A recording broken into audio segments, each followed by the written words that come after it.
Hey guys, welcome back. This is Anmol Shukla and a very warm welcome to my YouTube channel History with me.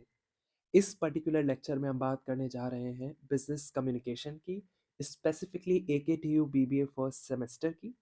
यहाँ पर बहुत सारी research की गई, compile किया गया डिफरेंट सोर्सेज से चीज़ों को, और वह उसके बाद कहीं ना कहीं उस रिसर्च के बाद, उस एनालिसिस के बाद इवेलुएट किया गया उन चीज़ों को, और कंक्लूजन ये निकली कि भाई टोटल 24 क्वेश्चंस हैं जो कि काफ़ी इंपॉर्टेंट है, जो कि एग्जाम फेवरेट क्वेश्चन है, जो कि मोस्ट इंपॉर्टेंट एग्जाम क्वेश्चंस हैं, जिनको अगर आप करके जाते हो बिजनेस कम्युनिकेशन में तो आप सब कुछ जो है वो कहीं ना कहीं तैयारी कर ले रहे हो, और मोस्टली जो है वो आपको क्वेश्चंस इन्हीं में से, इन 24 क्वेश्चंस में से ही दिखने वाले हैं। तो इस वीडियो को बहुत ध्यान से देखना है, एंड तक देखना है, और जहां पर भी आपको कोई भी कंफ्यूजन हो, you can ask me on the comment, I try to revert as soon as possible, क्योंकि कल आपका एग्जाम है। तो शुरू करते हैं बिना किसी देर के। हम ना सिर्फ क्वेश्चन देखने वाले हैं, बट उनको उनके एक्सप्लेनेशन को बहुत अच्छी तरीके से सिंपल लैंग्वेज में समझेंगे, ताकि आप सिर्फ वीडियो देख के ही गुड टू गो हो जाओ, और वहां जाके आप फ्रेम कर पाओ आंसर को इजीली। शुरुआत करेंगे with the very first question, जो काफी पॉपुलर क्वेश्चन है, और विद द वेरी बेसिक, जो आपका बेस क्लियर करता है। We are starting. The question is define communication, explain the process of communication with a neat diagram. तो इस तरीके से क्वेश्चन पूछा जाता है। सबसे पहले आपको पता होना चाहिए कि कम्युनिकेशन क्या होती है। तो communication, you all know, it is the process of sharing ideas for understanding, और I would say it is the process जहां पर ना सिर्फ आइडियाज, इंफॉर्मेशन, थॉट्स, फीलिंग्स, ये सारी चीजें कहीं ना कहीं एक्सचेंज होती हैं। तो कम्युनिकेशन वो प्रोसेस है जिसके थ्रू हम आइडियाज, इंफॉर्मेशन, थॉट्स और फीलिंग को एक्सचेंज कर रहे हैं, और ये हमेशा हमें ध्यान रखना है, टू वे प्रोसेस होता है। Also it is happening between two or more people to achieve mutual understanding. That's what communication is. It is the sharing of ideas for understanding. It is the sharing of information, thoughts or feelings. यहाँ पर एक sender होगा, एक receiver होगा। It's a two way process. आपको याद रखना है ये, कि it is a process through which information, ideas, thoughts और feelings are exchanged between two और मोर पीपल। दो या दो से ज्यादा लोग होंगे तभी कम्युनिकेशन पॉसिबल है। विद इन, अगर एक ही इंडिविजुअल है, वो किससे कम्युनिकेशन करेगा? Because it's a two way process, so you can't communicate if there are less than two. So it can only happen between two or more people. And why we are communicating, if we look at it with a business context or any context, in order to have mutual understanding, that is the reason that we are communicating. तो जो message हम भेज रहे हैं as a sender, वो बहुत clear होना चाहिए, कंसाइज होना चाहिए, और विल टॉक अबाउट कि क्या क्या क्वालिटीज उसमें होनी चाहिए। सो फिलहाल हम बात करते हैं, in business communication helps managers. Business context की अगर हम बात करें, तो बिजनेस में जो कम्युनिकेशन है कहीं ना कहीं मैनेजर्स की हेल्प करता है, एम्प्लॉयज की हेल्प करता है, कस्टमर्स की हेल्प करता है, स्टेक होल्डर्स की हेल्प करता है, to understand instructions, share ideas and take decisions. Communication तो हर जगह है, कोई ऐसी जगह है ही नहीं जहाँ कम्युनिकेशन ना हो। कम्युनिकेशन सबके लिए इंपॉर्टेंट है। मैनेजर्स के लिए इंपॉर्टेंट है, इन्फ्लुएंस करने के लिए, इंस्ट्रक्शंस देने के लिए, फीडबैक देने के लिए, मोटिवेट करने के लिए। कस्टमर्स के लिए इंपॉर्टेंट है हर तरीके से, स्टेक होल्डर्स के लिए इंपॉर्टेंट है। तो communication is something which is really very important in general life as well, or in business as well, because it definitely helps managers, it helps employees, it helps customers and even stakeholders, so that they can understand the instructions, or they can share the ideas effectively and take decisions as well in an efficient manner, of course. आगे हम चलते हैं, बात करते हैं communication के process की। तो कम्युनिकेशन का प्रोसेस कुछ इस तरीके का होता है। शुरुआत जो होती है वो होती है सेंडर से। सेंडर के पास कोई आइडिया होगा, and he will try to convert it into message. तो शुरुआत सेंडर से ही होगी, हु हैज एन आइडिया और a message to convey. So like for example, a manager who is giving instruction to employees. फिर message की हम बात करते हैं। Message is actually, I would say, that information, that idea, that feeling जो कि sender convey करना चाह रहा है या कम्युनिकेट करना चाह रहा है। And message travels through a channel, ठीक है, और वो channel is nothing but a medium. तो इस मैसेज को कहीं ना कहीं इनकोड किया जाता है। चैनल से पहले इनकोडिंग देख लेते हैं। इनकोडिंग का मतलब है, you try to convert the idea into words. So whatever the things are जो आप कन्वे करना चाहते हो, कम्युनिकेट करना चाहते हो, जो भी आपके आइडिया है, जो भी आपकी इंफॉर्मेशन है, उसको आप वर्ड्स में पिरोते हो, आप उनको सिंबल्स, जेस्टर्स के माध्यम से, ताकि जो रिसीवर है अकॉर्डिंगली वो उसको अच्छी तरीके से डिकोड कर पाए, समझ पाए। इसके लिए you try to convert the idea into words, symbols और gestures, so that they can be communicated, like for example writing an email और स्पीकिंग वर्ड्स। ये होता है इनकोडिंग। और चैनल यानी कि it is a medium through which the message is sent. It can be email जिसके through message भेजा जाएगा, it can be phone call, meeting, notice, WhatsApp and other mediums as well. Receiver क्या करेगा फिर उस message को जो उससे रिसीव हुआ उसको डिकोड करेगा और फिर फीडबैक देगा। So receiver actually is the person for whom the message is intended, जिसके लिए मैसेज वो बना था, ठीक है, जिसके समझने के लिए वो मैसेज इनकोड किया गया था। अब वही मैसेज डिकोड करेगा रिसीवर, तो वही डिकोड करता है, इसका मतलब इंटरप्रेट करता है या अंडरस्टैंड करता है मैसेज को। एंड फीडबैक, फीडबैक यानी कि वो रिस्पॉन्स जो कि रिसीवर फर्दर देगा सेंडर को इंटरप्रेट करने के बाद, मे बी रिप्लाइंग ओके और asking a question, whatever it is, but that is your next step once you have decoded the message. So you will give feedback to the sender जिसकी तरफ से message आया था। And noise is anything, any disturbance, any hindrance जो कि communication process को affect कर सकती है, रुकावट पैदा कर सकती है, तो वो होती है नॉइस। तो noise can disturb at any stage, ठीक है, जैसे poor network, unclear language, distraction, ये सारे क्या है, नॉइस है। और इसी का एक डायग्राम भी आपको बनाना था, तो यहाँ पर लिखा था आपसे कि एक नीट डायग्राम से कहीं ना कहीं प्रोसेस ऑफ कम्युनिकेशन को आप एक्सप्लेन करो। So let me just draw a diagram for you here. एक छोटा सा डायग्राम आपको बनाना है, उससे एग्जामिनर को भी क्लैरिटी मिलेगी कि भाई आपको चीजें आती हैं। अब भले ही आपको एग्जाम डायग्राम के लिए ना भी बोला जाए, पर जहां पर भी जरूरत हो आप ये डायग्राम बना दो, ठीक है, इससे इम्पैक्ट पड़ता है। फ्लो चार्ट्स बनाओ, डायग्राम बनाओ, ये सारी चीजें बहुत इंपैक्ट करती हैं एग्जामिनर के माइंड में, उसको लगता है कि हाँ, आपको चीजें आती है। विजुअली जब आप चीजों को डिपेक्ट करते हो उसका अलग ही इम्पैक्ट पड़ता है। तो शुरुआत कहीं ना कहीं होती है सेंडर से, तो अब शुरुआत करेंगे कहीं ना कहीं सेंडर से, ठीक है, सेंडर से शुरुआत हुई, एक रफ डायग्राम मैं आपके लिए बना रहा हूँ। देन क्या किया जाएगा, इनकोडिंग की जाएगी। तो सेंडर ने क्या किया, मैसेज को इनकोड करना शुरू किया, ठीक है। ये क्या हो जाता है, एक सेकेंड, ठीक है, ये एरो बनाई थी मैंने और एरो का पता नहीं क्या हो गया, let me just do it again, ठीक है, एक बार एरो ढंग से बनाता हूं, ठीक है, ये हो गई इनकोडिंग। तो सेंडर ने क्या किया, इनकोड किया। क्या इनकोड किया, मैसेज इनकोड किया, ठीक है। तो सेंडर ने किया इनकोड मैसेज। इसके बाद मैसेज कौन डिकोड करेगा, इसकी डिकोडिंग करेगा रिसीवर। तो डिकोडिंग कौन करेगा, रिसीवर, ठीक है, यहां पर जगह नहीं आगे तो ऐसे बना रहा हूं, तो इसकी डिकोडिंग की रिसीवर ने।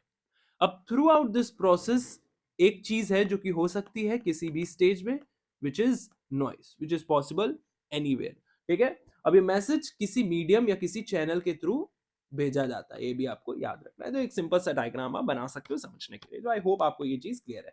अब आगे चलेंगे, क्वेश्चन नंबर 2 पे चलते हैं बिना किसी देर के। पहला क्वेश्चन आई होप आपको क्लियर है। दूसरे क्वेश्चन में हम चलते हैं, बात करते हैं एक्सप्लेन द चैनल्स। अब उन्हीं चैनल्स, उन्हीं मीडियम्स के बारे में हमें बात करनी है। चैनल्स का मतलब ही होता है मीडियम ऑफ कम्युनिकेशन, जिस मीडियम के थ्रू आप कम्युनिकेट कर रहे हो। So we have to explain the channels of communication and the objective of communication as well. So channels of communication basically they are the means through which messages are transmitted. Sender से receiver तक आप किस तरीके से messages को पहुंचा रहे हो, तो वो मीडियम ही आपके चैनल है। अब डिफरेंट तरीके के चैनल्स हो सकते हैं, जैसे फॉर्मल कम्युनिकेशन चैनल्स हो सकते हैं जो कि formal official organisational structure follow करते हैं।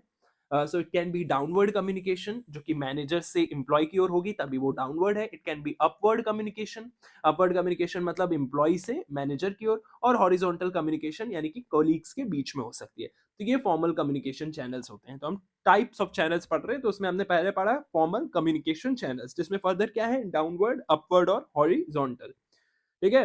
इसमें एग्जांपल हो सकते हैं ऑफिशियल ईमेल, सर्कुलर, रिपोर्ट्स, ये सारे इसके एग्जांपल्स हैं।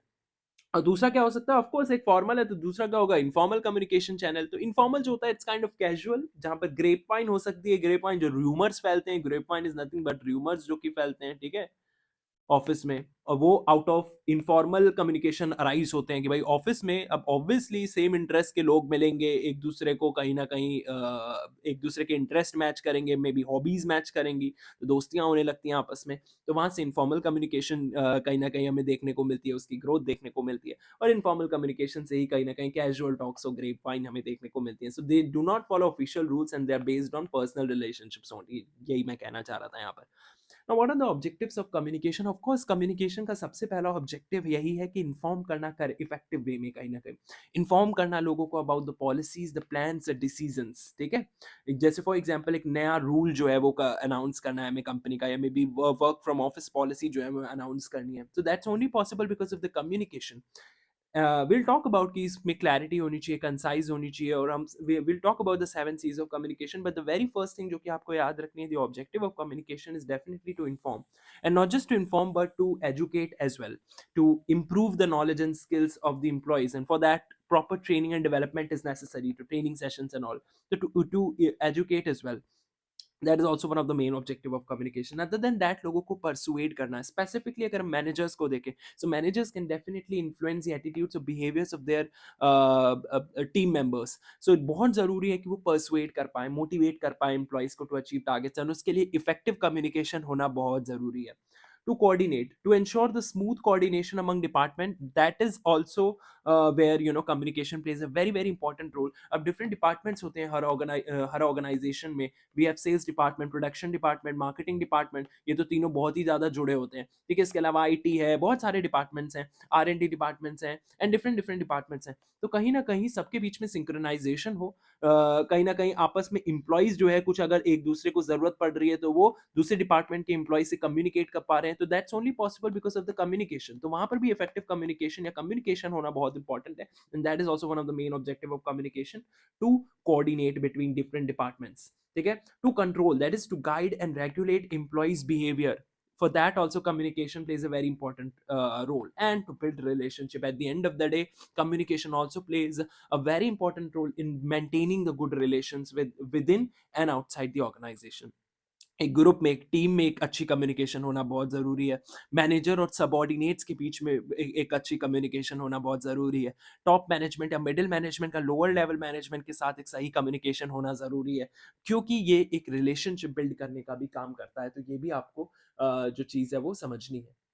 ओके, हम बात करेंगे, आगे चलते हैं और क्वेश्चन नंबर 3 में चलते हैं, और हम बात करते हैं कि क्या-क्या बैरियर्स हो सकते हैं कम्युनिकेशन में। जब हम बात करते हैं बैरियर्स की, इसका मतलब क्या रुकावटें हो सकती हैं कम्युनिकेशन के लिए, क्या हिंड्रेंसेस हो सकते हैं, and we also have to talk about different types of barriers. तो सबसे पहले barriers, you all know, it's kind of hindrances, it's kind of obstacles, जो कि कहीं न कहीं वो करते हैं, रोकते हैं, रुकावट पैदा करते हैं कम्युनिकेशन के बीच में, और ये चीज़ कर देते हैं कि भाई रिसीवर जो है वो सेंडर की जो वो इनकोड करना चाह रहा है, जो वो बोलना चाह रहा है, जो वो इंटरप्रेट कर रहा है, जो वो समझाना, कन्वे करना चाह रहा है, वो रिसीवर ढंग से नहीं समझ पाता। तो सेंडर और रिसीवर के बीच में रुकावटें पैदा करने का काम करते हैं बैरियर्स ये सारे, यानी कि वो ऑब्स्टेकल्स जो कि इफेक्टिव अंडरस्टैंडिंग ऑफ मैसेज को कहीं ना कहीं प्रिवेंट कर रहे हैं between the sender and the receiver. वही चीज यहाँ पर लिखी हुई है, ये पीडीएफ आपको मिल जाएगी, so don't worry about that. Now what are the types of barriers जो कि आपको याद रखने हैं कम्युनिकेशन के लिए। एक होता है फिजिकल बैरियर्स। फिजिकल बैरियर्स जो कि एनवायरनमेंट या फिजिकल कंडीशंस की वजह से अराइज होते हैं,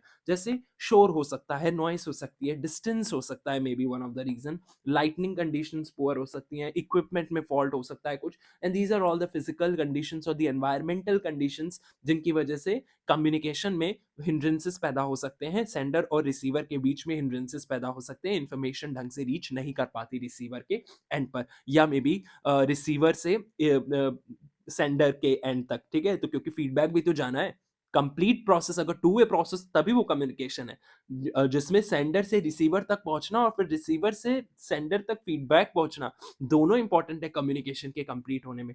तो फिजिकल बैरियर्स तो कहीं भी स्टार्ट हो सकते हैं। सो आई होप आपको फिजिकल बैरियर्स क्लियर है।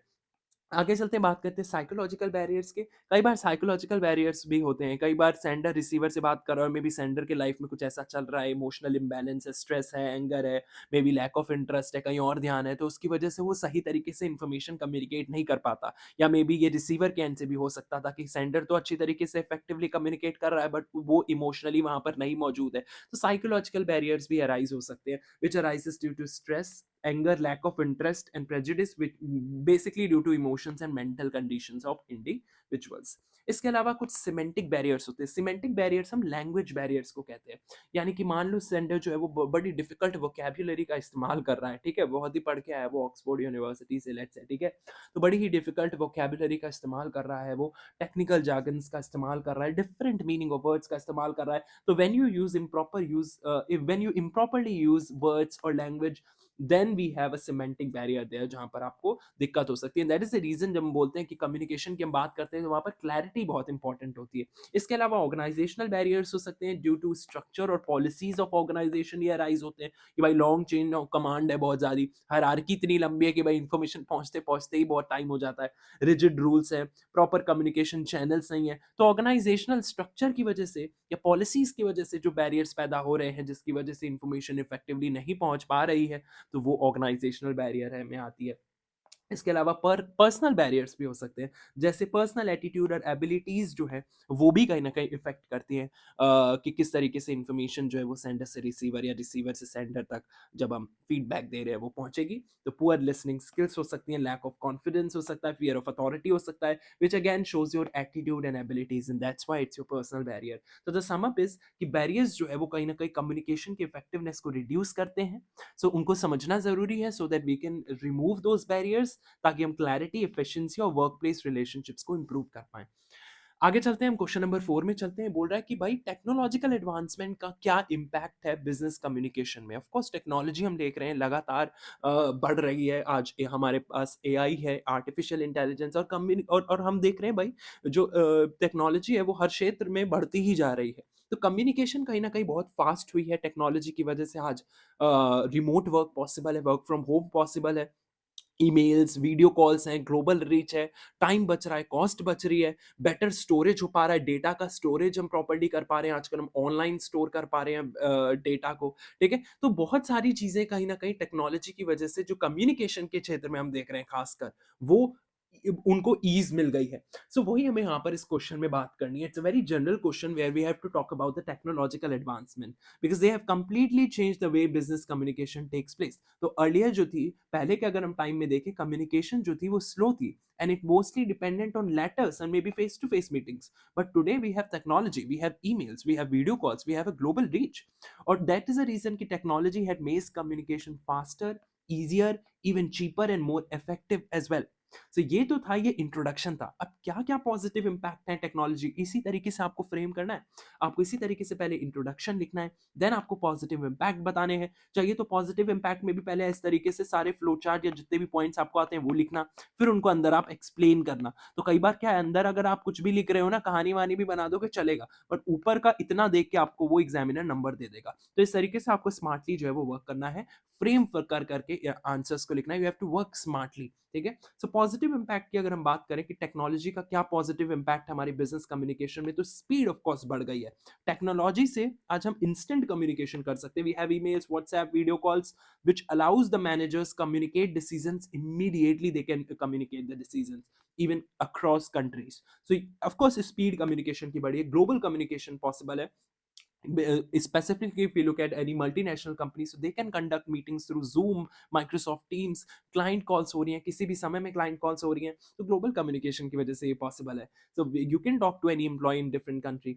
So business can now communicate with people all over the world. So global communication possible है, which is another positive impact of technology. Reduction in cost देखने को मिली है. So digital communication has definitely reduced the cost of business communication. Like for example, sending emails is cheaper than sending physical letters or maybe documents by courier. सो ये सारी चीज़ें जो है वो possible हो पाई है।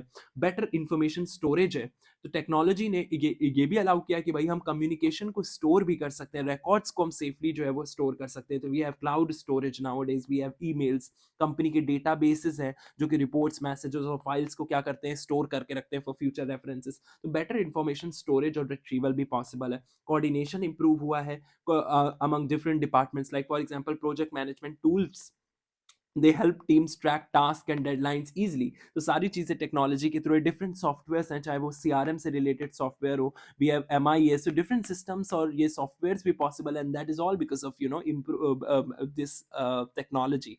तो कम्युनिकेशन जो है अल्टीमेटली इंप्रूव हुई है, चाहे वो ऑर्गेनाइजेशन से कस्टमर की ओर हो या विद इन द डिपार्टमेंट हो या विद इन द ऑर्गेनाइजेशन हो। मल्टीपल कम्युनिकेशन मोड्स का इस्तेमाल हो रहा है, ठीक है? So technology supports text, audio, video and visual communication. Like for example you are presenting with slides, charts and videos, तो इससे अंडरस्टैंडिंग भी इंप्रूव हो रही है। बट जहाँ पॉजिटिव्स हैं वहाँ कुछ नेगेटिव्स भी होते हैं, जो कि आपको कहते हैं कि भाई अगर नेगेटिव्स हैं तो उसलिए हमें टेक्नोलॉजी को वाइजली भी यूज करना होगा। अब नेगेटिव्स क्या क्या हैं? तो पहला है ओवर डिपेंडेंस ऑन टेक्नोलॉजी। कई बार टेक्नोलॉजी पर हम वो ओवरली डिपेंडेंट हो जाते हैं। तो if we are excessively using technology, तो इससे पर्सनल इंटरेक्शन कम हो रहा है, और पर्सनल इंटरेक्शन भी उतना ही इंपॉर्टेंट है आई वुड से।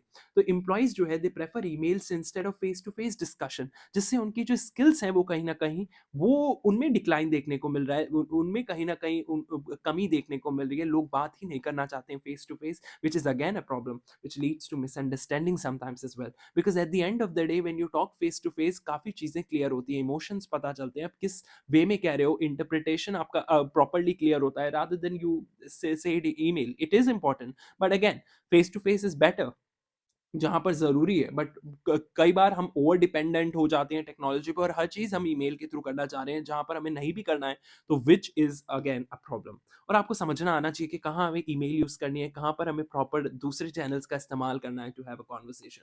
इन्फॉर्मेशन ओवरलोड देखने को मिल रहा है, too many messages they can create confusion as well. So employees are receiving hundreds of emails daily, जिससे कि वो इंपॉर्टेंट इन्फॉर्मेशन को मिस कर सकते हैं। सिक्योरिटी और प्राइवेसी इशूज़ है, of course if it is digitalised, कुछ इश्यूज हो ही सकते हैं, प्राइवेसी इश्यूज हो ही सकते हैं, so it is vulnerable also to hacking and data leaks, and confidential company emails can be accessed अगर सिक्योरिटी वीक हो।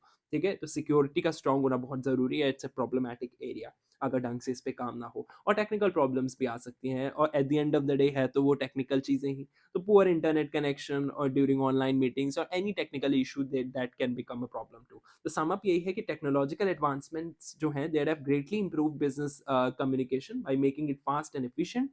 However organization must use technology wisely to avoid misuse and communication gaps, क्योंकि अगर advantages हैं, अगर merits हैं, तो demerits भी हैं, बट उन डीमेरिट्स पे हमें काम करना होगा। आगे चलते हैं, बात करते हैं वर्बल और नॉन वर्बल कम्युनिकेशन की। वर्बल कम्युनिकेशन क्या है, नॉन वर्बल कम्युनिकेशन क्या है, we have to also compare their characteristics. सबसे पहले बात करेंगे वर्बल कम्युनिकेशन की।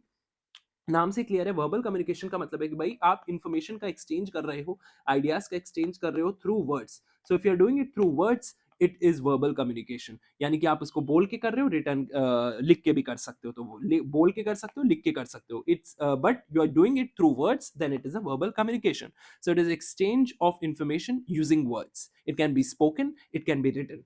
सो मैंने अभी बोला कि भाई it can be spoken, it can be written, तो टाइप्स ऑफ वर्बल कम्युनिकेशन में यही है। Oral communication, that is through spoken words you trying to communicate, which you do basically in interviews, meetings, phone calls, presentations, mostly oral communication आप करते हो। Written communication, that is you using written words to communicate, emails, letter, reports, notices हो सकते हैं। अब characteristics तो क्या होते हैं वर्बल कम्युनिकेशन के, so here you are using words and languages, it can be oral और रिटन, फास्ट और डायरेक्ट होती है, इमीडिएट फीडबैक कहीं ना कहीं अलाउ करती है, and it may cause misunderstanding as well अगर लैंग्वेज जो है वो अनक्लियर होगी। तो ये कुछ कैरेक्टरिस्टिक्स है वर्बल कम्युनिकेशन के। आगे चलते हैं, बात करते हैं नॉन वर्बल कम्युनिकेशन की। Non verbal communication, it means you are not using spoken words और रिटन वर्ड्स हियर। आप बॉडी लैंग्वेज का इस्तेमाल कर रहे हो, आप टोन का इस्तेमाल कर रहे हो, that is you are communicating without using words. Yeah, that is you're using body language, facial expressions, gestures and tone of voice. तो इसमें यही होते हैं इसके फॉर्म्स। पहला होता है बॉडी लैंग्वेज, आप पोस्चर्स, मूवमेंट्स और जेस्चर्स के थ्रू कम्युनिकेट करो, जैसे for example you are nodding head to show agreement. It can be facial expression, आप हैप्पीनेस, एंगर और कंफ्यूजन के एक्सप्रेशन दिखा रहे हो, इमोशंस दिखा रहे हो। Smiling, for example you are showing friendliness, तो आप स्माइल कर रहे हो। Similarly eye contact which shows confidence, interest और ऑनेस्टी। टोन ऑफ वॉइस जो कि pitch, volume, speed of speaking आपका दिखाता है। काम tone shows politeness, loud tone में भी show anger. Appearance, the way you dress, groom and overall look, जैसे formal dress in interviews, it creates a good impression। तो ये सारे आपके आते हैं नॉन वर्बल कम्युनिकेशन में, and both works best together. अगर वर्बल और नॉन वर्बल दोनों साथ में हो तो दे वर्क्स बेस्ट टुगेदर, दोनों का कॉम्बिनेशन होना जरूरी है। बेटर वर्बल कम्युनिकेशन जहां पर हम ओरली और रिटन वाइज कम्युनिकेट करें, एट द एंड स्पेसिफिकली अगर हम बात करें ओरल कम्युनिकेशन की, तो oral communication together with non verbal communication plays a very important role.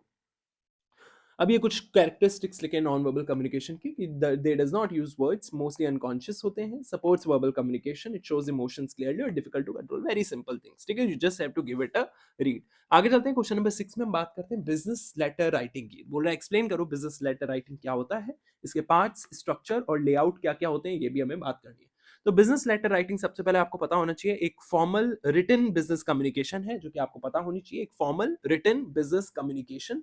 ठीक है जो कि ऑर्गेनाइजेशन इस्तेमाल करती है कस्टमर्स से कम्युनिकेट करने के लिए, तो क्योंकि बिजनेस लेटर राइटिंग है तो of course the organization is gonna use this particular letter to communicate with customers, even with employees, suppliers और government offices and other businesses as well.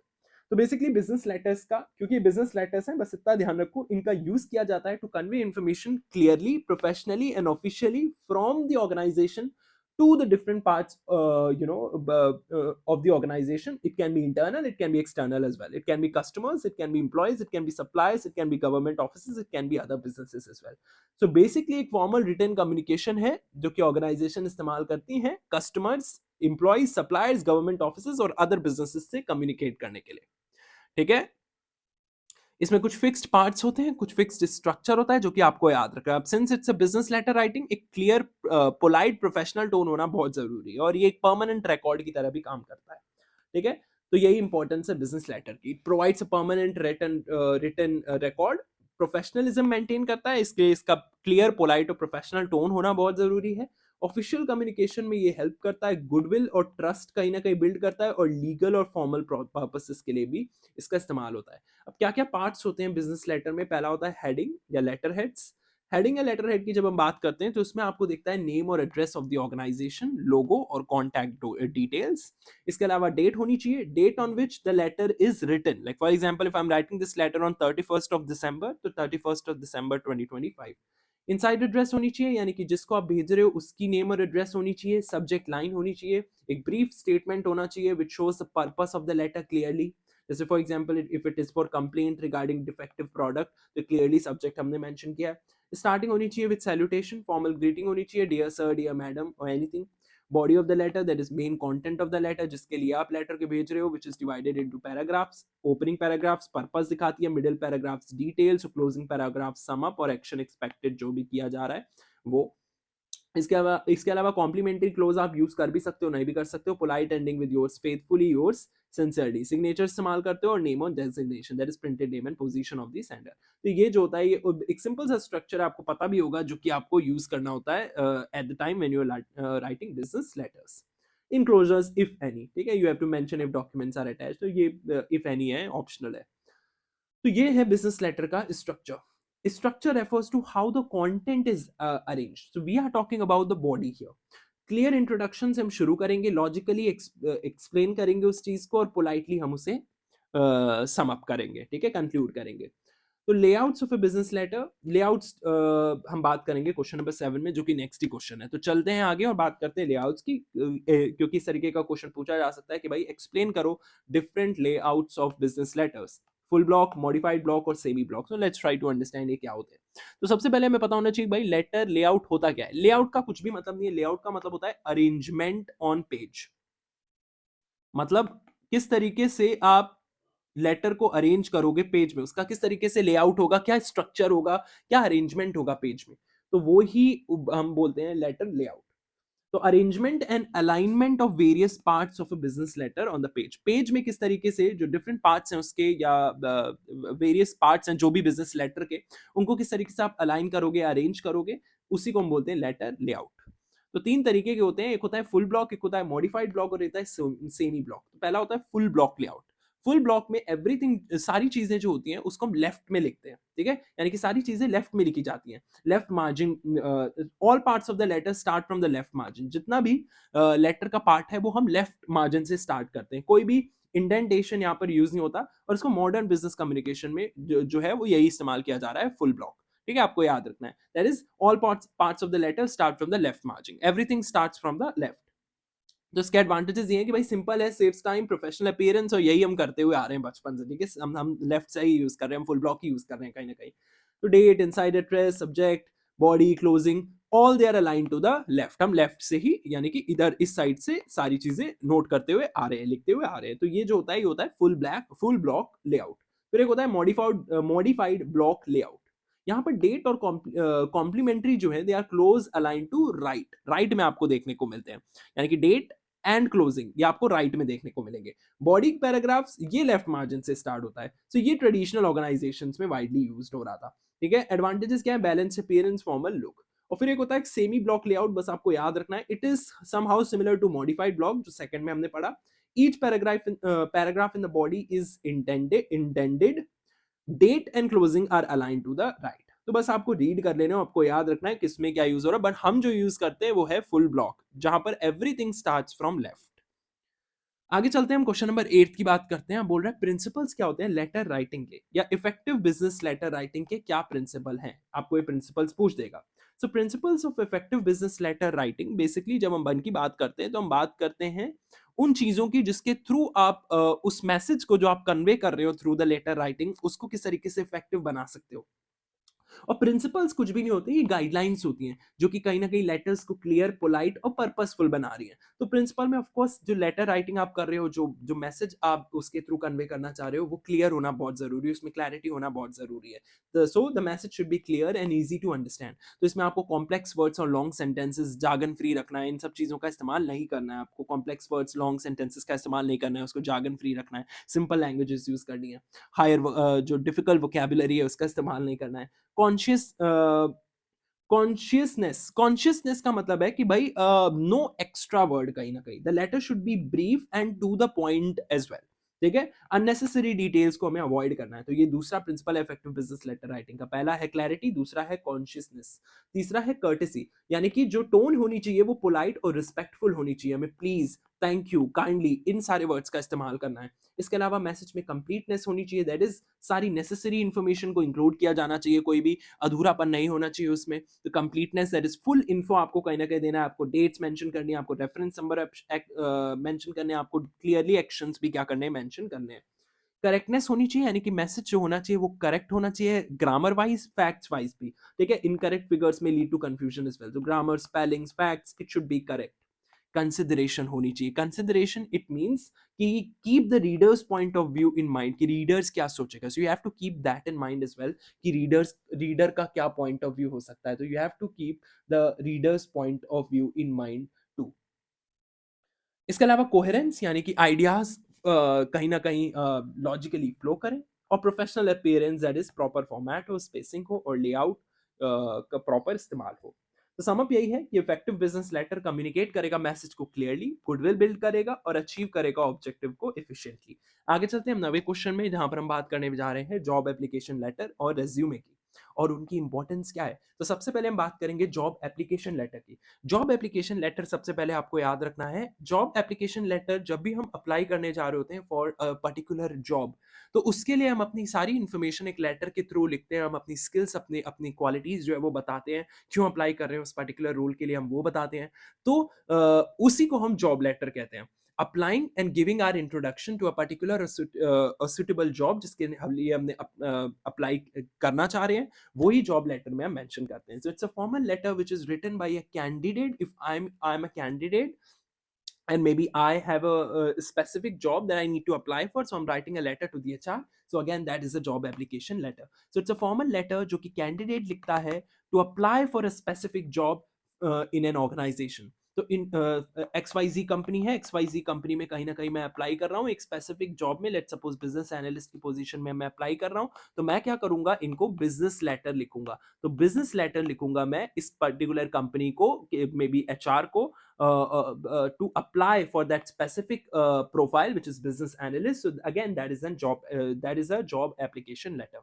So it introduces the applicant and explains कि why they are suitable for the job. So in that letter you have to include कि क्यों आप better हो, क्यों आप इस job के लिए suitable हो. So purpose क्या होते हैं job application letter के, job vacancy के लिए कहीं ना कहीं apply करना, introduce करना कैंडिडेट को, highlight करना qualifications और skills, और इंटरव्यू के लिए रिक्वेस्ट करना। स्ट्रक्चर क्या होता है किसी भी जॉब एप्लीकेशन लेटर का, स्टार्ट होती है सेंडर्स एड्रेस से, यानी कि आपको अपना एड्रेस, जैसे फॉर एग्जांपल मैं कहीं ना कहीं जॉब एप्लीकेशन लेटर भेज रहा हूँ, मेरे को जॉब चाहिए और उसके लिए मैं ऑर्गेनाइजेशन में जॉब एप्लीकेशन लेटर लिख रहा हूँ, यानी कि मैं भेज रहा हूँ, अपना इंटरेस्ट दिखा रहा हूँ उस पर्टिकुलर जॉब में। तो starting with my address, then date, जिस डेट पे मैं वो भेज रहा हूँ लेटर, रिसीवर एड्रेस यानी कि name and address of the organization, और द पर्सनस नेम में भी मिस्टर रोहन, लेट सपोज ये एचआर हैं, ठीक है, उस पर्टिकुलर कंपनी को, तो मे बी उनको लिख रहा हूँ, एक्स वाई जी कंपनी।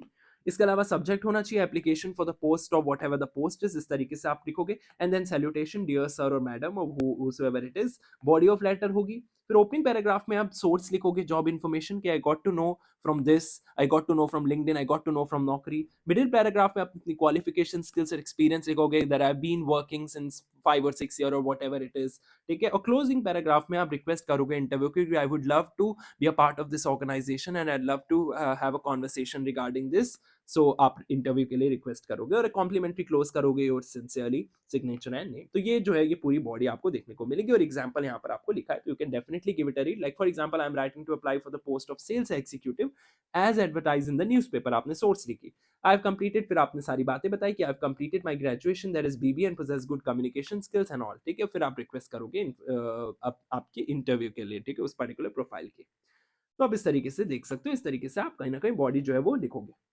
इंपॉर्टेंस क्या होती है जॉब एप्लीकेशन लेटर की? Of course job application letter की इंपॉर्टेंस ये है कि भाई फर्स्ट इंप्रेशन क्रिएट करना है, तो अच्छी आपको कहीं ना कहीं लैंग्वेज लिखनी है, बॉडी लिखनी है, उसकी प्रॉपर लेटर कहीं ना कहीं आपको लिखना है, जिससे आप अपनी स्किल्स के बारे में बता सको, अपने एक्सपीरियंस के बारे में बता सको।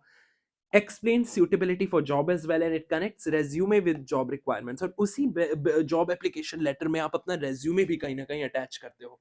तो रेज्यूमे में आप उसमें बोलते हो कि attached is a resume for your reference, क्योंकि रेज्यूमे आपकी स्किल्स वगैरह को, आपके एक्सपीरियंस वगैरह को, आपने कहाँ से क्या किया है, आपकी हॉबीज, आपकी स्किल्स, ये सारी चीजें उसको स्पेसिफिकली जो है वो कहीं ना कहीं बताता है रेज्यूमे। तो it also connects the resume with job requirements, or it also helps employers shortlist the candidates।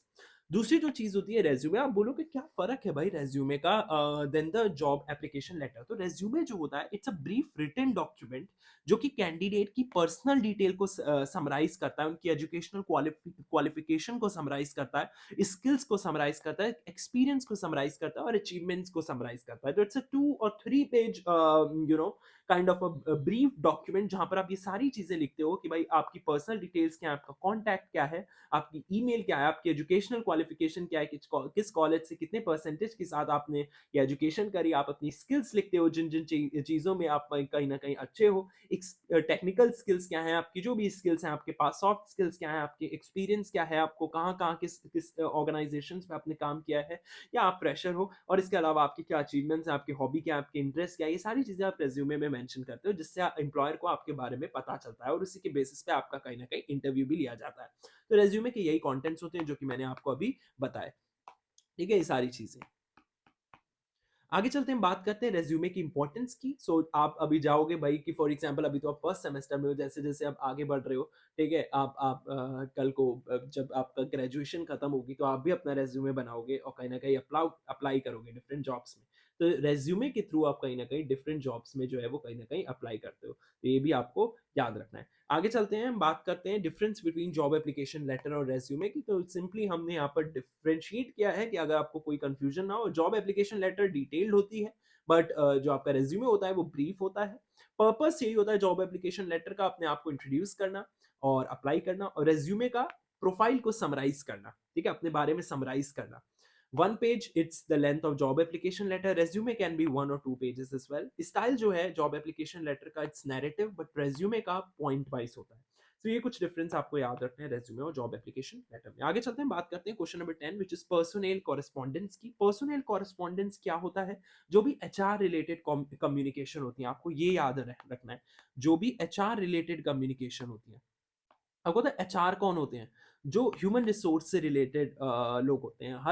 Her organisation में एक एचआर डिपार्टमेंट होता है जो कि लोगों से डील करता है। रिक्रूटमेंट हो गया, जो हम लोगों को रिक्रूट कर रहे हैं, है ना, प्रॉपर लोगों को रिक्रूट कर रहे हैं उनकी स्किल्स के हिसाब से। तो रिक्रूटमेंट, सिलेक्शन, या टाइम टू टाइम प्रोग्राम्स कराना, ट्रेनिंग और डेवलपमेंट से रिलेटेड चीज़ें, अपॉइंटमेंट से related, transfer, you know, warning, termination, offer letter देना, एम्प्लॉय रिकॉर्ड्स मेंटेन करना, सैलरी से रिलेटेड काम, ये सारे एचआर डिपार्टमेंट करता है। तो पर्सनल कॉरेस्पॉन्डेंस जो भी एचआर रिलेटेड कम्युनिकेशन होती है वो इसी में आती है।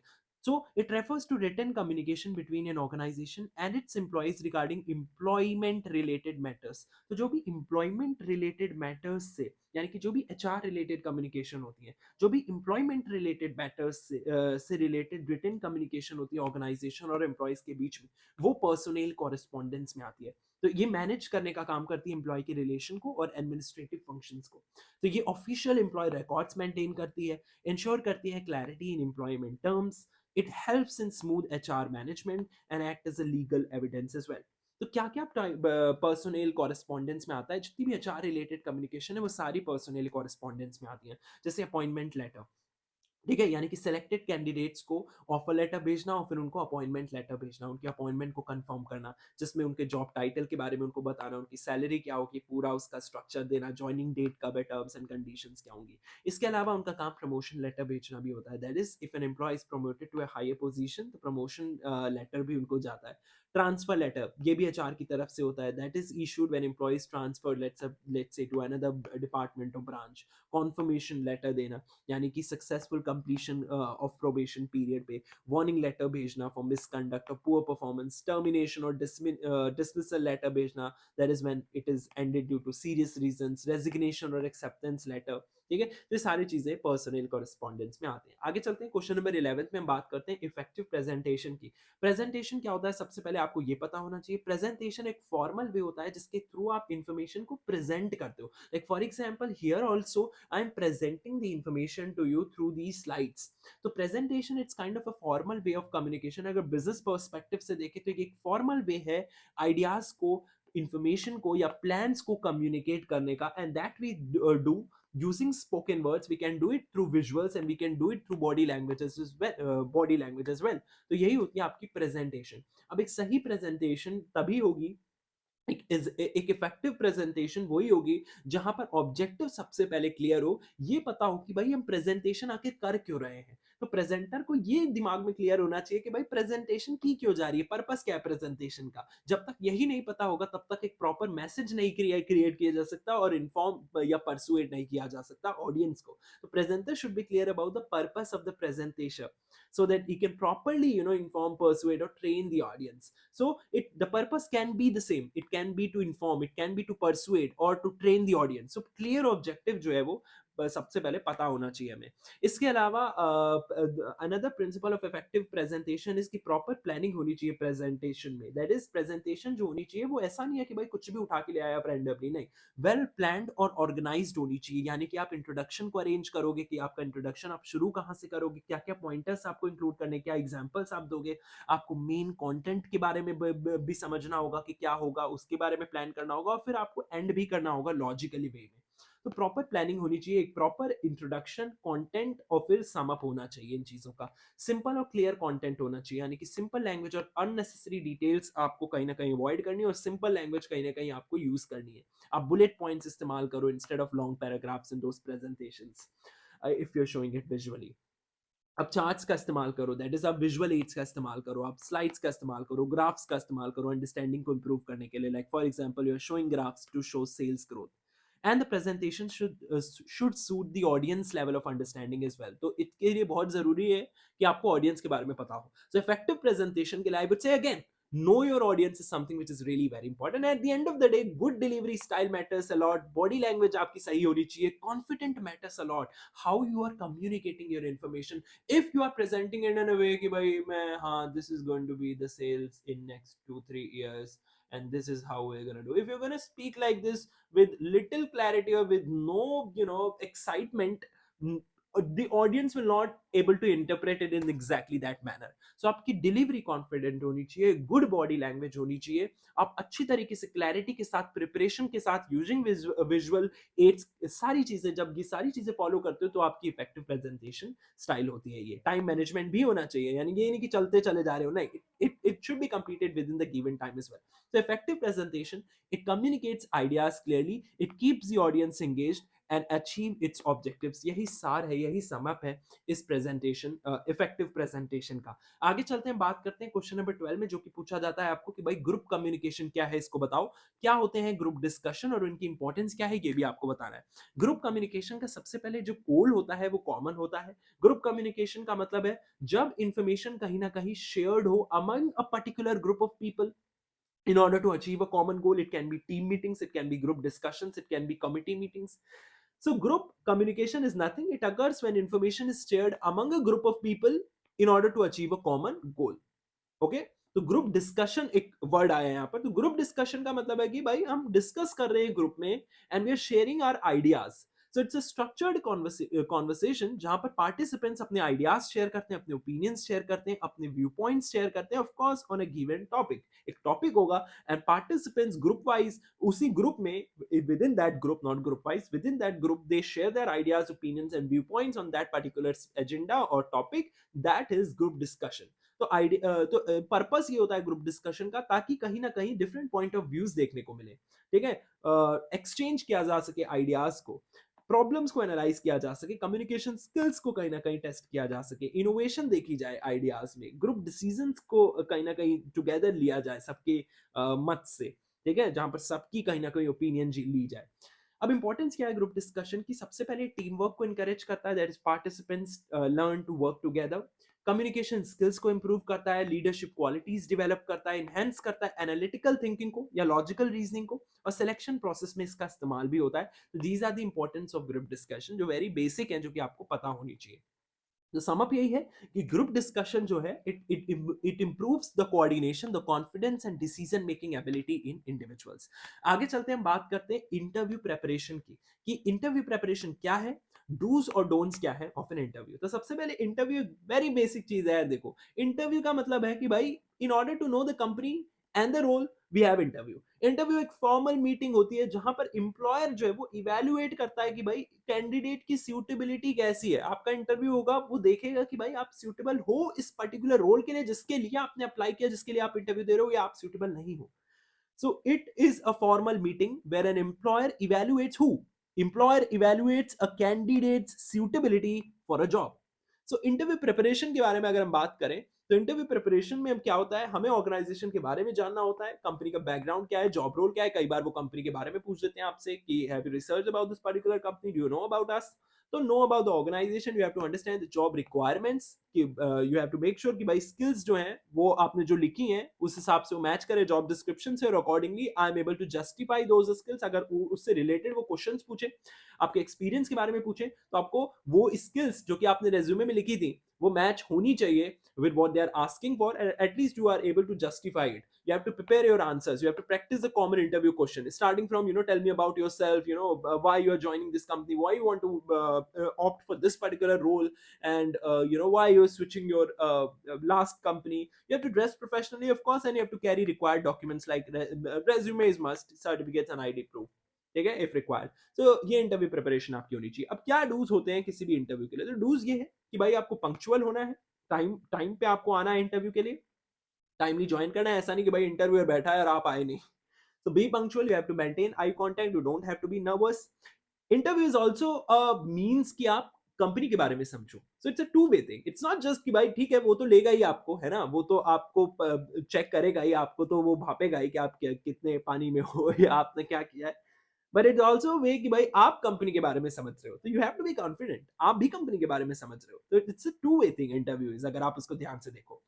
You have to listen carefully, you have to answer confidently, and you have to be polite and honest. So these are the do's of an interview, जो कि बड़े ही कॉमन डूज हैं, आप सबको पता है ये। And similarly don'ts of an interview जो आपको नहीं करने हैं, तो डोंट्स ऑफ इंटरव्यू में, do not be late, again do not interrupt the interviewer, only when, जब इंटरव्यूअर अपनी बात को खत्म करे then you speak. You have to avoid negative body language, you don't have to criticise your previous employer. पता चले कि आप बोल के आ रहे हो भाई पहले वाली कंपनी में बहुत ज्यादा क्या था, मैनेजर जो है वो बहुत परेशान करता था, बहुत नेगेटिविटी थी, टॉक्सिसिटी थी, इसलिए मैंने छोड़ दिया। इतना सच्चा नहीं बनना है अगर हो भी, ठीक है। तो you have to positively treat it, you don't have to criticise previous employer, ये आपकी नेगेटिव पर्सनैलिटी को दिखाएगा नहीं। तो and avoid casual dressing as well, ये नहीं कि भाई वेस्ट पहन के इंटरव्यू दे रहे हैं, ठीक है, अनलेस वो फैशन डिजाइनर के लिए हो, कुछ और चीज के लिए हो, ठीक है। समझ यही है कि proper preparation and positive behaviour it increases the chance of success in interviews. Interview में एक बहुत इंपॉर्टेंट बात होती है, इंटरव्यू में स्किल्स तो देखो मैटर करती है, ठीक है, but more than that, interviewer as an interviewee as a candidate आपको पसंद कर रहा है ये नहीं। पसंद करने का मतलब कई बार एक चीज हिट कर जाती है कि भाई इंटरव्यू को आपका जो मे बी बात करने का तरीका है, the way you talk and the way you the honesty that you are having, the genuineness that you are having, the authenticity that you are having, the way of work, कई बार वो झलक जाता है आपकी बॉडी लैंग्वेज, आपके gestures and the way you talk and all से। तो genuineness से कई बार इंटरव्यूअर इम्प्रेस होता है और आपको हायर कर लेता है, रादर देन आपकी स्किल्स और क्वालिटीज। वो तो सब देखो, सब पढ़ के आएंगे, ठीक है, होगी ही होगी सब में, ठीक है, but more than that I think what matters is कि आपकी बॉडी लैंग्वेज क्या है, कॉन्फिडेंस क्या है, आप किस तरीके से बात कर रहे हो, आपकी बात करने का तरीका क्या है, आप कौन सा पर्सनैलिटी ट्रेट जो दिखा रहे हो, ये सारी चीजें भी मैटर करती है। आई होप मैं ये एक्सप्लेन कर पाया हूँ अच्छे से। 14 क्वेश्चन में चलते हैं। We have to explain the procedure of conducting meetings, की मीटिंग्स कंडक्ट करने का क्या प्रोसीजर है। ऑल्सो एक्सप्लेन नोटिस क्या होता है, एजेंडा क्या होता है, रेजोल्यूशन क्या होता है, ये भी हमें बताना है। तो सबसे पहले मीटिंग क्या होती है। मीटिंग जो है एक फॉर्मल डिस्कशन होता है, या हम कह सकते हैं फॉर्मल गैदरिंग होती है पीपल की, to discuss the issues and then take decisions. Issues discuss करते हैं हम गैदर होके, और फिर डिसीजंस लेते हैं, यही काम होता है मीटिंग का। अब एक पूरा प्रोसीजर होता है मीटिंग का। स्टार्टिंग होती है नोटिस ऑफ मीटिंग से, यानी कि फॉर्मल इंफॉर्मेशन दी जाती है अबाउट मीटिंग डिटेल्स, तो ये होती है नोटिस ऑफ मीटिंग। फिर उसका एजेंडा, यानी कि list of topics that we are gonna discuss in that particular meeting. Chairperson कौन है, यानी कि the person who conducts that particular meeting. Discussion क्या होने वाला है, और फिर डिस्कशन होता है, members actually discuss those agenda items जिनके बारे में हमने बात करी थी पहले स्टेप में, कि नोट एजेंड, दूसरे स्टेप में कि एजेंडा क्या है, लिस्ट ऑफ टॉपिक्स क्या है टू बी डिस्कस्ड। फिर डिसीजन मेकिंग होती है एट द एंड, जब डिस्कशन हो जाता है ग्रुप में पूरा अच्छी तरीके से उस पर्टिकुलर मीटिंग में। फिर फॉर्मल रिकॉर्ड किया जाता है डिस्कशन डिसीजंस को, डिसीजन मेकिंग के बाद रेजोल्यूशन किया जाता है, और फिर रिटन रिकॉर्ड्स जो है वो प्रोसीडिंग्स के कहीं ना कहीं मिनट ऑफ मीटिंग्स में रिकॉर्ड हो जाते हैं। तो starting from notice of meeting, जहां पर formal information about meeting details दी जाती है लोगों को जो उस मीटिंग पे ज्वाइन करेंगे, फिर उसका एजेंडा, यानी कि list of topics to be discussed, chairperson यानी that is the person who conducts the meeting और द होस्ट। डिस्कशन डिस्कशन होता है, यानी कि मेंबर्स डिस्कस करते हैं एजेंडा आइटम्स को, डिसीजन मेकिंग होती है, रेजोल्यूशन किया जाता है, और फिर minutes of meeting that is written record जो है वो रिटन जो है वो रिकॉर्ड हो जाता है। Whatever the things are, जो भी चीजें थी, जो भी बातें उसमें बताई गई, मतलब रिटन रिकॉर्ड्स प्रोसीडिंग्स का वो हो जाता है आपका मिनट्स ऑफ मीटिंग। अब तीन चीजें बात करनी है, नोटिस, एजेंडा और रेजोल्यूशन। नोटिस जो है वो nothing, it's nothing but it is a meeting info, एक रिटन डॉक्यूमेंट जो कि मेंबर्स को मीटिंग की डेट, टाइम, प्लेस और पर्पस के बारे में बता रहा है, तो that is your notice, simple सी चीज। एजेंडा यानी कि एक लिस्ट ऑफ टॉपिक जो कि आप डिस्कस करने वाले हो उसमें, या लिस्ट ऑफ सब्जेक्ट्स जो कि आप मीटिंग में डिस्कस करोगे। रेजोल्यूशन यानी कि फाइनल डिसीजन, तो फाइनल डिसीजन जो कि फिर पास ऑन कर दिया जाता है by members during a meter, during a meeting, not meter, वो होता है आपका रेजोल्यूशन। तो I hope this is clear to you. So meeting जो है it ensures participation, discussion and effective decision making in organisation, यही सम अप है।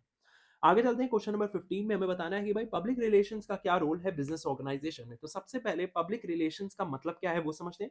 Public relation refers to activities which are undertaken by an organisation to build and maintain a positive image among the public. आजकल PR हमारे celebrities के भी हो सकते हैं। PR का सीधा सीधा मतलब होता है कि भाई हमें क्या करना है, एक पॉजिटिव इमेज क्रिएट करके रखनी है ऑर्गेनाइजेशन की पब्लिक में, जनरल पब्लिक में, ठीक है। सो उसी को हम पब्लिक रिलेशन कहते हैं। It is undertaken by an organisation in order to build and maintain a positive image. ना सिर्फ हम बिल्ड कर रहे हैं एक पॉजिटिव इमेज, बल्कि इसको मेंटेन भी कर रहे हैं पब्लिक के अमंग। तो पब्लिक रिलेशन का यही कहीं ना कहीं रोल होता है। ये पब्लिक ट्रस्ट को मेंटेन करने की हम यहाँ पर बात करते हैं, एक कंपनी की अच्छी इमेज बिल्ड करने की हम बात करते हैं, और पीआर यही काम करता है, वो गुडविल और ट्रस्ट क्रिएट करने का काम करता है, गुड रिलेशंस मेंटेन करने की बात हम यहाँ पर करते हैं through public relation with customers, employees, investors and media. Public opinion handle करने की बात करते हैं, तो पीआर मैनेज करता है पब्लिक परसेप्शन को, किस तरीके से पब्लिक परसीव करेगी। क्राइसिस मैनेजमेंट, यानी कि नेगेटिव सिचुएशंस कई बार आती हैं, कई बार नेगेटिविटी फैल जाती है about organisation, about a company, तो वहां पर उस क्राइसिस में मैनेज करना चीजों को, नेगेटिव सिचुएशंस को, इश्यूज को, ये भी पीआर का काम होता है, पब्लिक रिलेशंस का काम होता है। इंटरनल कम्युनिकेशंस को इंप्रूव करने का ये काम करते हैं, और प्रमोशनल एक्टिविटीज में भी ये लगे रहते हैं, दैट इज मार्केटिंग एफर्ट्स में भी ये काम करते हैं। तो every organisation, specifically if it's a big organisation, it's a big name or a multinational company, they hired now these public relations officials जो सिर्फ इन्हीं चीज़ों के लिए काम कर रहे हैं, कहीं ना कहीं ये सारी चीज़ों के लिए काम कर रहे हैं, और एक अच्छी इमेज जो है वो क्रिएट कर रहे हैं उस पर्टिकुलर कंपनी की और ऑर्गेनाइजेशन की, लॉन्ग टर्म में ये सारी चीज़ें बहुत इंपॉर्टेंट है if you look at it. So like for example a company issuing press releases during a product launch, ये भी एक PR का example है। So public relations is basically sum up यही है, it helps organizations maintain reputation, credibility and long term success. So long term success के लिए बहुत जरूरी है। हम बात करते हैं क्वेश्चन नंबर 16 की, जिसमें हमें एक्सप्लेन करना है the letters of complaint, claims and adjustments. तो सबसे पहले कंप्लेंट लेटर्स जो हैं वो डिससेटिस्फैक्शन शो करते हैं कहीं ना कहीं। एक ऐसा लेटर जो कि आप लिख रहे हो अपने डिससेटिस्फैक्शन के लिए, और ये ऑफ कोर्स कस्टमर के द्वारा लिखा जाता है टू इन्फॉर्म अ बिजनेस कि वो डिससेटिस्फाइड है रिगार्डिंग अ पर्टिकुलर प्रोडक्ट और अ सर्विस, और वो करेक्शन चाहता है। तो इसलिए हम कंप्लेंट लेटर जो है वो लिखते हैं। तो रीजंस क्या होते हैं कंप्लेंट लेटर्स के लिखने के? अब ऑफ कोर्स कस्टमर्स जो है वो कंप्लेंट लेटर्स तभी लिखेंगे जब कहीं ना कहीं उनको गुड्स जो है वो कहीं ना कहीं डिफेक्टिव मिला होगा, डिलीवरी में भी लेट हुई होगी, सर्विस पुअर मिली होगी, रॉन्ग क्वालिटी और क्वालिटी है। तो मोस्टली जो है वो मेजॉरिटी ऑफ केसेस में यही रीजंस होते हैं कंप्लेंट लेटर्स राइट करने के from a customer to an organisation to a company. Contents क्या होते हैं कंप्लेंट लेटर के? हमेशा रेफरेंस दिया जाता है, परचेज को रेफरेंस नंबर लिखा जाता है कि भाई आपने जो परचेज करी हो, जैसे फॉर एग्जांपल अमेजोन में भी जब आप कोई चीज कंप्लेन कर रहे हो तो किसी ऑर्डर से रिलेटेड, तो आपसे ऑर्डर नंबर पूछते हैं। तो reference to purchase is a very first thing which comes under the contents of a complaint letter. अपने प्रॉब्लम को आपको डिस्क्राइब करना होता है कि क्या एक्चुअली में आपकी प्रॉब्लम है दैट यू आर फेसिंग। आपको एविडेंस दिखाना होता है, दैट इज बिल और ऑर्डर नंबर। आप चाहते हो what ever the request for action is, जो आप चाहते हो कि भाई हो इस चीज में, इस प्रॉब्लम को किस तरीके से सॉल्व किया जा सके, वो आप बताओगे। एंड पोलाइटली आप क्लोज भी करोगे। Like for example, a customer writes to company about receiving a damage product and request placement. ये क्या एक एग्जाम्पल होगा कंप्लेंट लेटर का। इंपॉर्टेंस ये कंज्यूमर राइट्स को ये कहीं ना कहीं प्रोटेक्ट करता है, बिजनेस क्वालिटी को इंप्रूव करता है, और कस्टमर रिलेशंस को भी मेंटेन करता है। आगे चलते हैं, एक और है letter of claim. Letter of claim क्या है? क्लेम लेटर जो है it is basically written to demand compensation for loss. आपको लॉस हुआ है तो उसके कॉम्पनसेशन के लिए आप उसका कॉम्पनसेशन चाहते हो। आप डैमेज का कॉम्पनसेशन चाहते हो, आप शॉर्टेज का कॉम्पनसेशन चाहते हो, आपको incorrect delivery they the goods की, आप उसका कॉम्पनसेशन चाहते हो। कई बार आप स्विगी जोमेटो पे आपने मंगाया कुछ होता है, आपको मिल कुछ और जाता है, तो आप कॉम्पनसेशन मांगते हो, आप कस्टमर सर्विस पे कॉल करते हो या मे बी लिखते हो उन्हें ईमेल्स एंड ऑल। सो ये होता है letter of claim. So situations क्या हो सकती हैं क्लेम लेटर की? Damage goods, short supply, over charging and delay in delivery. ठीक है। इसके अलावा लेटर ऑफ एडजस्टमेंट्स की अगर हम बात करें, एग्जांपल लिखा है, you can definitely give it a read. Letter of adjustment की अगर हम बात करें, एडजस्टमेंट लेटर जो होता है it is written in response to complaint और claim to resolve the issue. Adjustment का लेटर है ऑफ कोर्स की। तो अब कंपनी क्या करेगी उस कंप्लेंट लेटर का, ठीक है, या कंपनी क्या करेगी उस क्लेम लेटर का? तो उस कंप्लेंट के रिस्पॉन्स को ही हम कहीं ना कहीं लेटर ऑफ एडजस्टमेंट कहते हैं। ठीक है, कि क्या रिस्पॉन्स मिला, क्या रिस्पॉन्स दिया हमने उस कंप्लेंट और क्लेम का उस इश्यू को रिजॉल्व करने के लिए। तो that is what adjustment is. इसका एम यही होता है कि हम इश्यू को पोलाइटली सॉल्व करें और अपनी गुडविल को भी मेंटेन रखें। So accepting the claim, rejecting the claim, partial adjustment, ये तीन तरीके के एडजस्टमेंट लेटर्स देखने को मिलते हैं। Like for example, a company apologizes and agrees to replace the defective goods. तो sum up यही है, complaint, claim and adjustment letters they help resolve the disputes and maintain business goodwill. आगे चलते हैं, बात करते हैं क्वेश्चन नंबर 17 की, जिसमें हमें बात करनी है कि भाई सेल्स लेटर क्या होते हैं सब, और उनके ऑब्जेक्टिव्स और फीचर्स क्या है। तो सबसे पहले हम बात करते हैं सेल्स लेटर होते क्या है। सेल्स लेटर सबसे पहले आपको याद रखना है, it's a persuasive communication. Of course since it is related to sales, sales letter एक ऐसे लेटर्स होते हैं जो कि कहीं ना कहीं प्रोडक्ट को प्रमोट करने का काम करते हैं कि भाई मेरे पास ये प्रोडक्ट है, बट ये क्यों खास है, इसमें क्या ऐसा खास है जो आप इसको खरीदो, या मेरी इस सर्विस को आप क्यों खरीदोगे, या मेरे इस आइडियाज को आप क्यों ऑप्ट करोगे। So to promote a product, service, or ideas, in order to persuade for that particular product, service, or idea, you encourage, in order to encourage the customers to buy, you write a letter, and that persuasive letter is nothing but a sales letter. तो objective क्या होंगे sales letter के? वो हमेशा awareness create करेगा, customers को inform करेगा about the new products, persuade करेगा कस्टमर्स को, कन्विंस करेगा कि वो परचेज करे, सेल्स बढ़ाएगा और गुडविल बिल्ड करेगा। ये ऑब्जेक्टिव्स होने चाहिए सेल्स लेटर के। और एक अच्छे सेल्स लेटर के क्या फीचर्स होते हैं? अट्रैक्टिव ओपनिंग होनी चाहिए जिससे कि रीडर की अटेंशन जो है वो एकदम ग्रैब कर पाए। सेल्सी नहीं होना चाहिए वो, ऑल्दो ये एक सेल्स लेटर है, सेल्स से डील कर रहा है, बट कम सेल्सी होना चाहिए। लोगों को ज्यादा सेल्सी चीजें दिखती है, सेल्सी इन द सेंस कि जिसमें सीधे सीधे लिखा है ये खरीदिए, ये पाइए, ठीक है। सेल्स ही नहीं होना चाहिए। इमोशनली आपको इंपैक्ट करना चाहिए, आप किस तरीके से वो आपको वैल्यू प्रोवाइड करना है, ये आपको कहीं ना कहीं उस लेटर में इंक्लूड करना है। तो अट्रैक्टिव ओपनिंग होनी चाहिए जिससे कि रीडर की अटेंशन ग्रैब करे, क्लियर डिस्क्रिप्शन होना चाहिए about the product, features and benefits, customer oriented होना चाहिए, कस्टमर की नीड पर फोकस करना चाहिए, कन्विंसिंग टोन होनी चाहिए यानी कि पर्सुएसिव लैंग्वेज का इस्तेमाल करना है, और कॉल टू एक्शन यानी कि इंकरेज करे इमीडिएट रिस्पॉन्स को, कुछ ऐसा आपको इंक्लूड करना है। For example adding a link और something like that. So company sends a letter offering discounts on festive sales. That can be one of the example. So sales letters are an effective marketing tool to increase sales and brand awareness. ये आपको याद रखना है, यही समझ पे। आगे चलते हैं 18वें क्वेश्चन पे, जिसमें हमें बात करना है कंज्यूमर ग्रीवेंस लेटर्स की। कंज्यूमर ग्रीवेंस लेटर कुछ भी होता है, ये कंज्यूमर लिखते हैं to express their dissatisfaction and they seek redressal for unfair trade practices और डिफेक्टिव गुड्स एंड सर्विसेज। तो basically these are written by consumers against, I would say, unfair practices जो उनके साथ हुई हैं व्हाइल बाइंग गुड्स और services, या may be गलत तरीके से उनके साथ कहीं ना कहीं ट्रेड की गई है, कहीं ना कहीं उनको बेचे गए हैं गुड्स और services, may be defective goods और सर्विसेज बेचे गए हैं। So they try to explain their problems clearly through those grievance letter, and they ask for solutions. So that again protects consumer rights. ये होता है consumer grievance letter. It is written by consumer to express dissatisfaction and they seek redressal for unfair trade practices or defective goods or services. तो reasons क्या हो सकते हैं? Poor quality goods, false advertisements किया गया उनके साथ, ओवर चार्जिंग की गई है, ज्यादा पैसे लिए गए, मे बी डिफिशियंसी की गई है सर्विस में, जो बोला एक्सपेक्टेशन से ठीक उल्टा उनको सर्विसेज प्रोवाइड की गई।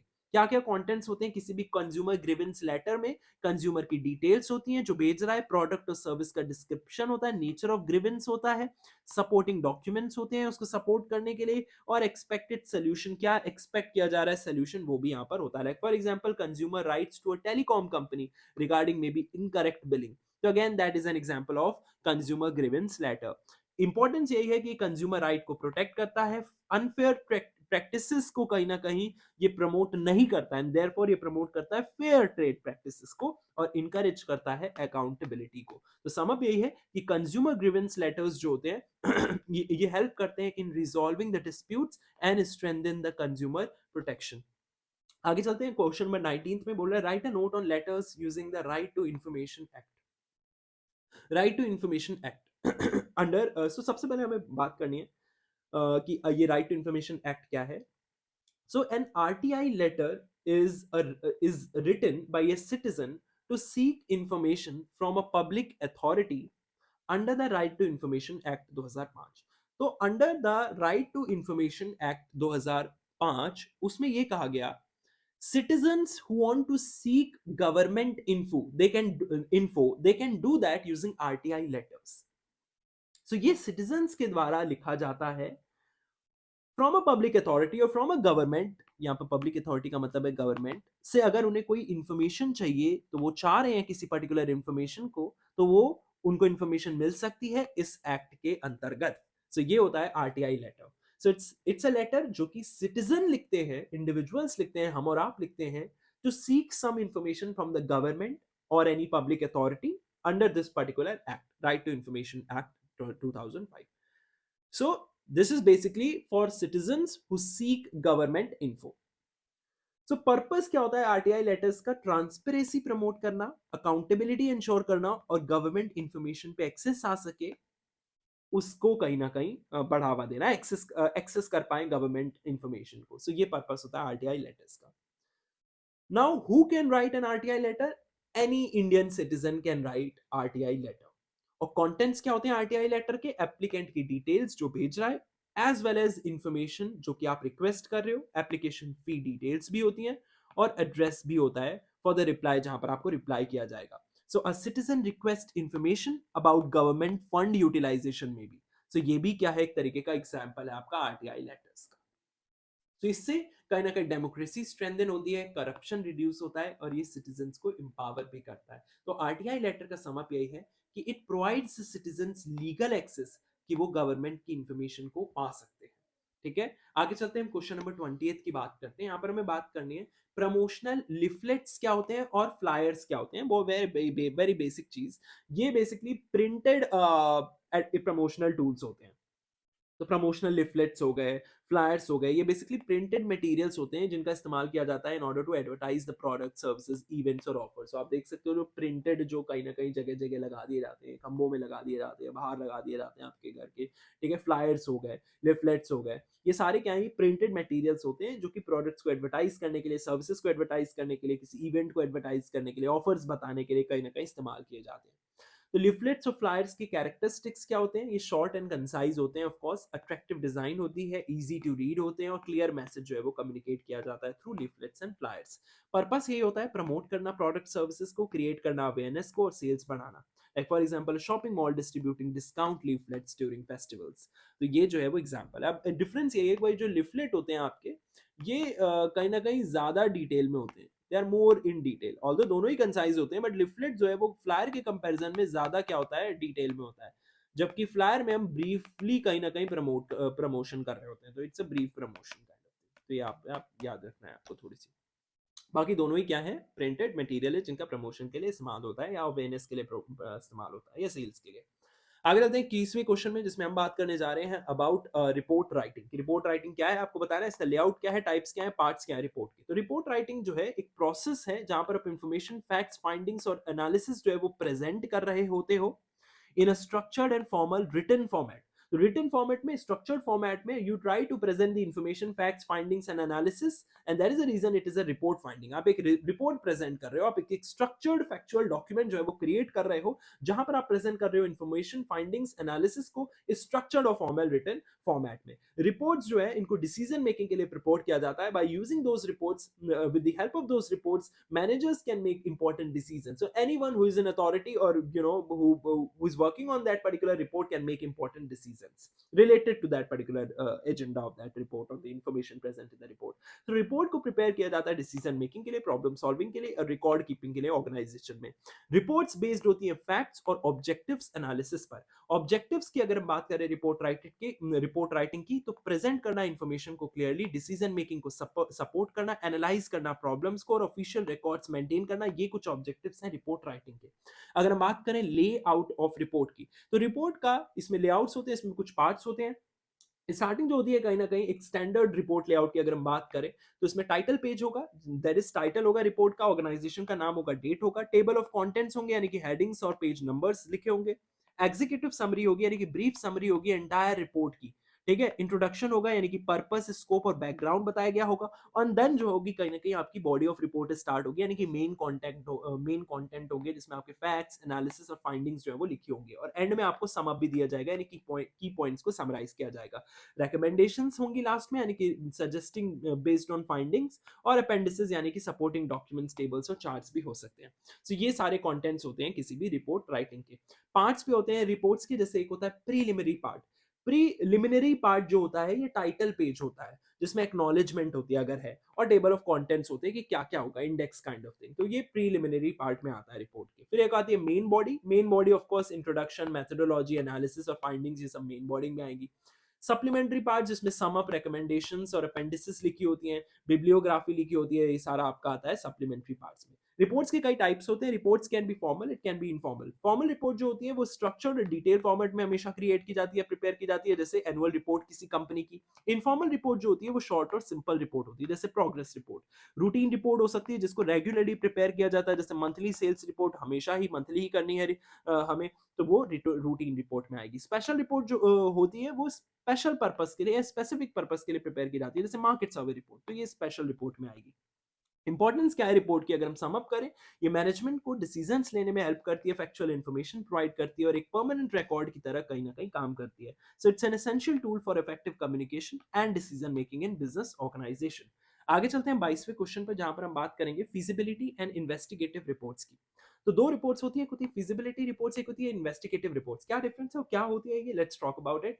फिजिबिलिटी रिपोर्ट बेसिकली वो रिपोर्ट होती है जो कि फिजिबिलिटी बताती है कि भाई proposed plan weather it is feasible और नॉट, वेदर ये कोई प्लान है जो हमने डिसाइड किया है, कोई प्रोजेक्ट है, कोई आइडिया है, ये फीजिबल है या नहीं, ठीक है, according to different factors of course, यानी कि वर्थ इंप्लीमेंटिंग है या नहीं, तो वो आपको फिजिबिलिटी रिपोर्ट बताती है। ऑब्जेक्टिव्स यही होते हैं फिजिबिलिटी रिपोर्ट के, ये आपको बता देंगे कि whether a report, whether a particular plan, whether a particular project, whether it is feasible और नॉट, इसकी फ्यूचर पॉसिबिलिटी है या नहीं। So we check it according to cost, profit and risk, various things. तो वायबिलिटी चेक करना project की, उसकी cost और बेनिफिट को एनालाइज करना, रिस्क एक्सेस करना, और इसके हिसाब से कहीं ना कहीं हमें फिजिबिलिटी चेक करनी होती है उस पर्टिकुलर रिपोर्ट की। यानी कि हमें चेक करना होता है कि whether a propose plan, project और idea is practical and worth implementing और नॉट।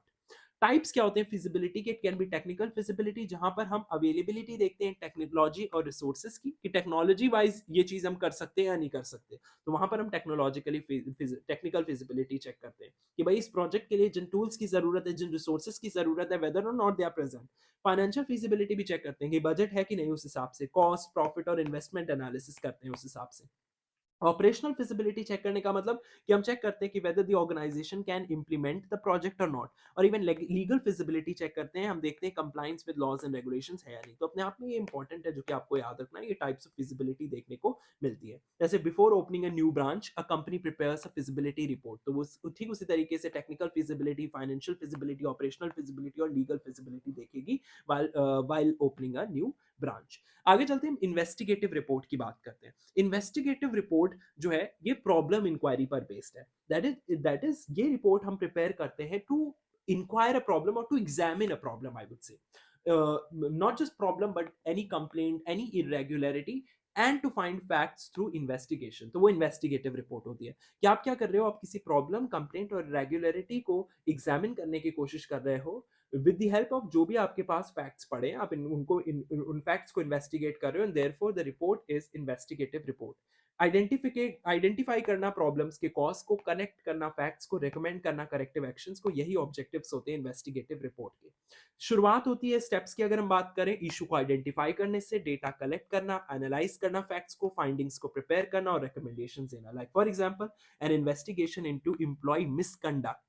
तो हम इशू को आइडेंटिफाई करेंगे, हम डेटा कलेक्ट करेंगे, हम फैक्ट्स एनालाइज करेंगे, हम फाइंडिंग्स प्रिपेयर करेंगे, हम अकॉर्डिंगली हम डिसीजन लेंगे कि क्या करना चाहिए उस एम्प्लॉय के साथ।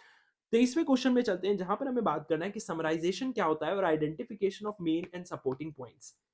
तो सबसे पहले समराइजेशन का मतलब क्या होता है? समराइजेशन का मतलब होता है short version of long text. तो बेसिकली आप किसी लॉन्ग टेस्ट को जब शॉर्ट वर्जन में शो करते हो, बेसिकली अगर मैं कहूँ कि भाई कोई पूरा चैप्टर है, पूरी कोई रिपोर्ट है और उसका आपको समअप देना है, जैसे यहाँ पर भी मैं समअप का इस्तेमाल कर रहा हूँ, पूरे टॉपिक के बाद समअप लिखा है कि उस टॉपिक को पूरा ग्लिम्स में दिखा देना कि हमने उसमें क्या पढ़ा। सो वो होता है समराइजेशन। तो लॉन्ग टेस्ट का शॉर्ट वर्जन हम कह सकते हैं समराइजेशन होता है। It's a process of reducing a long piece of information into a short form. Long piece of information को आपने किस में बदल दिया? शॉर्ट फॉर्म में। जबकि जो उसका एसेंस है वो मेंटेन रहेगा, वो रिटेन रहेगा। आप वही लॉन्ग वाली चीज आप उसको शॉर्ट में बता रहे हो, बट उस टॉपिक का, उस एजेंडा का एसेंस जिसका आप समराइजेशन कर रहे हो वो सेम रहेगा। ठीक है, so it definitely helps present information clearly and concisely without losing important points. तो इन बिजनेस कम्युनिकेशन समराइजेशन का इस्तेमाल किया जाता है हर जगह, रिपोर्ट्स में भी, मीटिंग्स में भी और प्रेजेंटेशंस में भी। समअप जो है वो बहुत इंपॉर्टेंट होता है, and that is nothing but summarisation. तो ऑब्जेक्टिव्स क्या होता है समराइजेशन को? टाइम को बचाना, एक ग्लिम्स दे देना की आइडियाज को क्लियरली एक्सप्लेन करके या प्रेजेंट करके, इंप्रूव करना अंडरस्टैंडिंग को और डिसीजन मेकिंग को सपोर्ट करना। स्टेप्स क्या होते हैं किसी भी समराइजेशन में? हम स्टार्ट करते हैं with reading the material carefully. We try to understand the complete content before summarising. You can't summarise जब तक आपको क्लियर कंप्लीट कंटेंट नहीं पता है। Then you try to identify क्या मेन पॉइंट्स हैं, जो सेंट्रल आइडियाज हैं इस पूरे टेक्स्ट के। जैसे फॉर एग्जांपल सेल्स रिपोर्ट में मेन पॉइंट क्या होगा कि सेल्स जो है वो 20% से बढ़ी हुई है, so you definitely have to include it in the sum up part. फिर आप आइडेंटिफाई करोगे सपोर्टिंग पॉइंट्स को, वो पॉइंट्स जो कि एक्सप्लेन, जस्टिफाई या प्रोवाइड कर रहे हैं evidence for the main points. जैसे for example the reason for the sales increase which is 20% this year, it may be this is new marketing strategies or customer discount. That again you have to include in your summarizing, because again a very important point. And you have to remove unnecessary detail, that is you have to avoid the repetition example and minor details जो भी जरूरी नहीं है। You have to write it in your own words at the time when you're summing it up, when you're trying to summarize it. It should be written clearly using simple language, and you have to maintain logical flow as well, that you're presenting it in a logical and coherent manner. And you can definitely give it a read कि भाई main point और supporting point में क्या difference होता है। Of course main point एक central idea को दिखाता है, supporting point explanations और evidence को दिखाता है जो कि support करते हैं उस main point को। Importance की बात करें तो main point of course most important है, supporting point जो है वो secondary है। ये जो है वो समरी बेस क्रिएट करते हैं, सपोर्टिंग पॉइंट्स जो है वो स्ट्रेंथन करते हैं मेन आइडियाज को। ये कुछ एग्जांपल्स यहाँ पे लिखे, you can definitely give it a read summarisation के। आखिरी में सबसे आखिरी क्वेश्चन देखते हैं, टेबल्स का और ग्राफ्स का क्या यूज है रिपोर्ट्स में।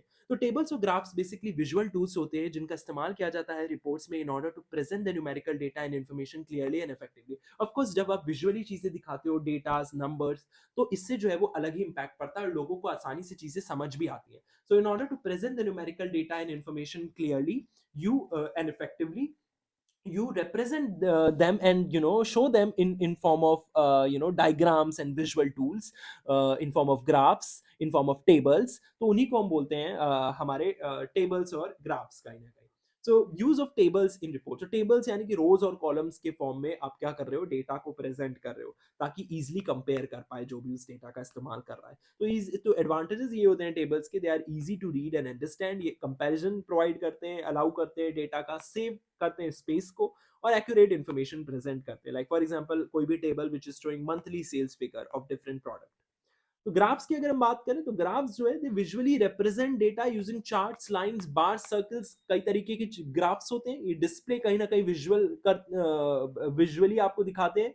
आप इजीली कंपेयर कर सकते हो, बेटर अंडरस्टैंडिंग के लिए ग्राफ्स आर वेरी इंपॉर्टेंट। तो आपके बार ग्राफ्स होते हैं जिनका इस्तेमाल कंपैरिजन के लिए होता है, देन लाइन ग्राफ होते हैं जिनका ट्रेंड्स दिखाने के लिए इस्तेमाल किया जाता है, पाई चार्ट होते हैं जिनका प्रमोशंस के लिए इस्तेमाल किया जाता है। और these are the advantages of graphs जो कि आपको याद रखने हैं, जैसे quick understanding, visual impact, easy interpretation of trends और प्रेजेंटेशन क्वालिटी को इंप्रूव करना। और यहाँ पर आपको कंपैरिजन दिया है टेबल्स और ग्राफ्स में। जैसे टेबल्स की जो प्रेजेंटेशन होती है वो न्यूमेरिकली होती है, ग्राफ्स की विजुअल फॉर्म में होती है। डिटेल की अगर हम बात करें तो टेबल मोर डिटेल्ड होती है, ग्राफ्स जो है वो समरी व्यू देती है। अंडरस्टैंडिंग की बात करें तो it requires reading, but graphs में it's easy at a glance only।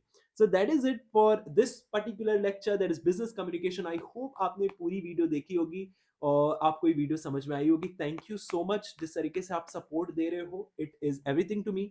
Please share it with your close friend क्योंकि ये चीजें मुझे मोटिवेट करती हैं। एंड कमेंट करना मत भूलना आप।